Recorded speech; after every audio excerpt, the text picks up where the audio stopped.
शुक्रवार राति प्राय 1:12 समय पीसीआर 3 को जरूरी 112 कॉल माध्यम सूचना मिलता जे पुरी सहर पथुरिया साही अंचल जड़े व्यक्ति एक मोटरसाइकेल चोरी करने को उद्यम करुछंती। सूचना पाइबा मात्रे पीसीआर 3 रो कर्मचारी माने 7 मिनिट मध्य घटनास्थल में पहुंची तुरंत पदक्षेप ग्रहण करथिले। सेठार बाइक चोरी उद्यम करथुवा जड़े संदिग्ध व्यक्ति को सेमाने काबू करथिले। अटक व्यक्ति परिचय 20 वर्षीय दीपक महांती, पिता कालिया महांती, ग्राम चंदनपुर बोली जणा पड़िछि। संपृक्त अभियुक्त पूर्व तालबुणिया थाना अंचल एक डकायती घटना मध्य जड़ित थिला।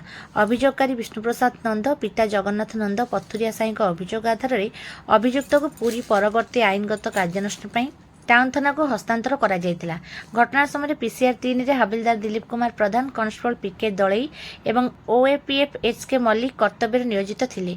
सेमानंकर त्वरित प्रतिक्रिया, सतर्कता और दक्ष कार्यपंथा फल जड़े संदिग्ध व्यक्ति को घटनास्थल काबू करने संभव होइथिला। पूरी पुलिस जनसाधारण सुरक्षा और संपत्तिर सुरक्षा प्रति सदा सजग रही।